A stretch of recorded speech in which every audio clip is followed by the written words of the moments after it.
This is a relatively short video, but a lot of you guys have wanted me to look into content about AFC Wimbledon, so that's what we're going to be doing. Copa90 has a video on it. Let's check it out. I have another video queued up. I think it's from the Fat Asian, which is something that a lot of people have been recommending me to as well, but I really do like Copa90's content, so I figured, well, they got a video out. Let's check it out, man. I know nothing about this club, though. I don't even know what league they're in, and that's what I'm going to learn about today. 16 years on from arguably the most controversial decision in British club football history, one of the most unique rivalries in the game will take place in the league for the very first time when MK Dons host AFC Wimbledon. But what exactly went down all those years ago to create such an unprecedented and unrivaled situation? And how is it that both clubs are already in the same league? Well, this is the story of how one club became two rivals. That's a crazy take. That's a crazy statement. One club, two rivalries. It all starts with Wimbledon FC, a humble little club formed in southwest London in 1889. From 1912, they play in their one and only home ground of Plough Lane, and they're nicknamed the Dons after, well, it's in the name, Wimbledon. Now, for the first 90 years of their existence, this club is nothing but a non-league side. But that all changes in the mid-70s. First was their incredible 1975 FA Cup run, which saw the club beat 6 sides to go from the first round of qualifying to the third round proper, where they faced Burnley, and they beat them, making them the first ever non-league side to beat a top-flight side away. From there, they won 3 Southern League titles in a row, and by 77, they were invited to the Football League. Finally, after almost a century, Wimbledon FC are a Football League team. The next decade for the club was a dramatic one, which saw 2 relegations, 4 promotions, and a player suicide. But come September 1986, the club were perched on top of the table of the First Division. Whoa! Top flight. Now, their position as league leaders didn't last long. However, only 2 years later, they achieved their greatest ever accomplishment, beating one of the best Liverpool sides to win the FA Cup on penalties, with a ragtag bunch of misfits known as the Crazy Gang. Wimbledon followed this up The with Crazy consistent Gang. table finishes, but at this stage, it was the mid-90s, and the Taylor report from the inquiry into the Hillsborough tragedy was recommending that all stadia in England and Scotland become all-seaters. I'm definitely going to be reacting to a video on that pretty soon too. You guys have told me about this particular disaster time and time again, so yeah, this is probably going to be one of my next reactions coming up. Hillsborough tragedy was recommending that all stadia in England and Scotland become all-seaters. The Thatcher government embraced these recommendations as law. Now, redeveloping Plough Lane into an all-seater was deemed unfeasible by Wimbledon's then controversial owner, Sam Hammam. So instead, in 1991, he moves the club 6 kilometres across the city, still south of the river, to here at Selhurst Park, home of Crystal Palace, in what was always meant to be just a temporary move until a new home location could be sought. Location after location was proposed, but nothing ever came to fruition, and that's when murmurs of a serious move further out of Wimbledon arose. The first one was actually about a club share with Crystal Palace, of which Wait, I'm sorry. Wait, what? I guess maybe she didn't want to get the shot. Wait, I'm sorry. Oh man, as a videographer, it's just funny, always seeing people in the background of your videos by accident, and just seeing what she just stops.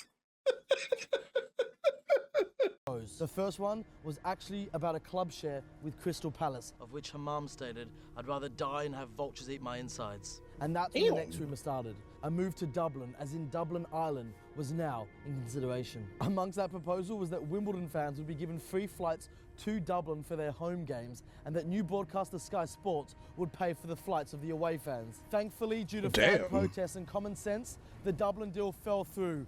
But at this stage, Wimbledon crowds were plummeting, with a league record low of 3,022, turning up to a Dons home fixture at Selhurst Park against Everton. Despite pocketing a healthy £8 million off the sale of Plough Lane, Hammam maintained there was no suitable location. So instead, he chose merger talks with all types of areas, from Basingstoke to Gatwick, Belfast, Cardiff, Manchester, Wigan, Bristol, and even Scotland. Like Dublin, common sense got in the way, and in 2000, Hammam left Wimbledon with his millions to Cardiff. Meanwhile, 56 kilometres north, here in Buckinghamshire, an ex-music record executive by the name of Pete Winkleman was trying to get a large commercial development off the ground in Milton, Keynes. The plan included an Asda, an IKEA, a hotel, and a retail park, and it was all centred around a 30,000-seat stadium. Only problem was, the only club in the area was in the 8th tier and far too small to justify such a ground. So, you know, rather than help a local Milton Keynes side rise up the football pyramid, Winkleman, who in his own words didn't have a clue about football, sought to import an already established Football League side. After failing with attempts to convince QPR, Luton and Barnet to move to Milton Keynes, Winkleman found his target. Wimbledon FC, now struggling in the second division, had just hired a new club chairman called Charles Koppel, a man who supposedly had never been to a football match before getting involved with Wimbledon. Within 6 months, Koppel announced that Wimbledon FC were to move to Milton Keynes. For the first time in the history of English club football, a club was about to be permanently relocated.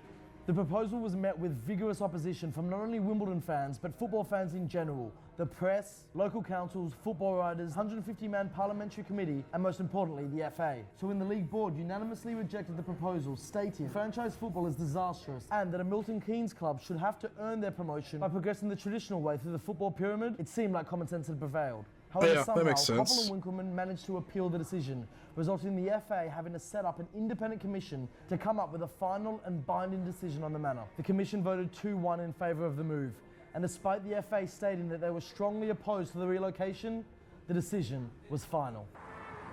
An hour and a half to get here. We've been walking for ages from the station. And how could they expect Wimbledon fans to embrace this? But there are positives about MK Dons. They've embraced the community, they've nurtured heaps of talent, they've given this area. Okay, this is a full circle moment for me as a United States American. I didn't know you guys actually had Walmart in the UK. I'm not gonna lie. I actually did not know that. I know IKEA comes from overseas. I didn't know we actually had Walmarts in your locations. What's a European / British, what's a Walmart like overseas? Because ours are so varied, it just depends on where you go. Some of them you could probably get shot at. Others, they sell you weapons to shoot people with. I'm not kidding about that one, by the way. Some of our Walmarts over here actually sell guns, funny enough. It's also funny seeing the production differences 8 years ago versus now. Man, this channel has exploded. It's so insane. A proper team to go for, but at what cost? I mean, you think about it, like this Asda's the size of an airport, and IKEA down the road, there's another retail park there. They were all back in Winkleman to get this club to move to Milton Keynes. You realize really? Wimbledon fans, the true fans, they never had a chance. There's nothing in Wimbledon that looks like this. I feel like I'm at Heathrow. With the move now irreversible, a group of Wimbledon fans decided to drown their sorrows over a few pints here at the Fox and Grapes pub on Wimbledon Common. The same pub where the 1889 squad would change before matches, and the same pub where the Crazy Gang drank before the FA Cup final. And it was in this pub, over those pints, that an idea came about. Let's just start Wimbledon from scratch. And I know what you're thinking. What about a squad? Trials were held for anyone keen on Wimbledon Common. What about a ground? The club found a ground share with Kingstonian. Where does the crowd come from? Almost 4,000 turned up. And despite losing 4-0, according to club chairman Chris Stewart, the atmosphere made it feel like they won. And perhaps it's that support and atmosphere that helped the club with an incredible 6 promotions in 13 years, helping them go from the 9th tier that combines counties to the 3rd tier today, League One. And what about up in Milton Keynes? Well, despite promises to keep the original club identity, within a few years the club had changed colours, the badge and the name.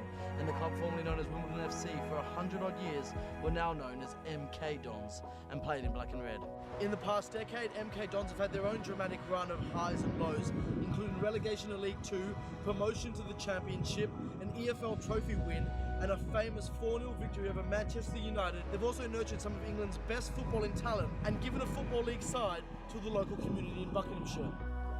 And in mid-2000, to finally end a Football Supporters Federation boycott against the club, Winkleman also returned the Wimbledon FC trophies, copyrights and other patrimony to Wimbledon's Milton Borough Council. In fact, on reflection, Winkleman himself admitted, "I'm not proud of the way this club came to exist, and I'm totally prepared to be the villain of the piece, but I can't put the genie back in the bottle." What's actually the moral of this story? Who quite knows? Because today you've got 2 clubs who are doing quite well on and off the pitch and representing their community. I think the credit still has to go to the AFC Wimbledon fans who have just done astonishing things helping their club get to where they are. Look, for me, the best summary of this whole saga is actually a quote from Pete Winkleman, the controversial MK Dons owner, who in response to a campaign from the Wimbledon Guardian, who wanted MK Dons to get rid of Dons from the club name, said that he would do it only if it was the will of the fans, stating exactly these words: "I've learned to listen to the supporters."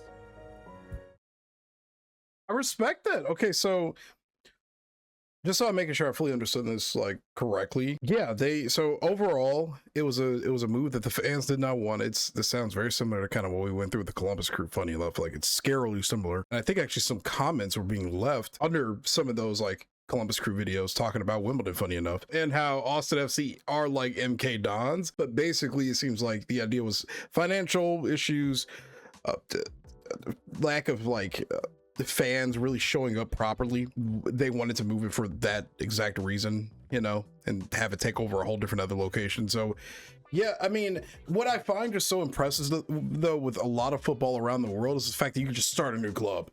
And the fact that the fans started a brand new club and it rose from the 9th tier is insane. That's insane. I want to learn more about the story. This is just kind of like giving me a little bit of a jump into it. I also see that they have a video over here, the return of the Dons, AFC Wimbledon. We got to check this out. I'm excited for this one. Honestly though, the what is it, the Hillsborough disaster, I'm sorry, I completely disregarded that with like my ending statements right there. That was like the primary reason that kind of started this whole idea with the change of like stadiums to being all seaters and whatnot. That disaster seems to have affected a lot, because I've seen its effects in a lot of different videos over the last few months. So we're definitely gonna have to react to that one.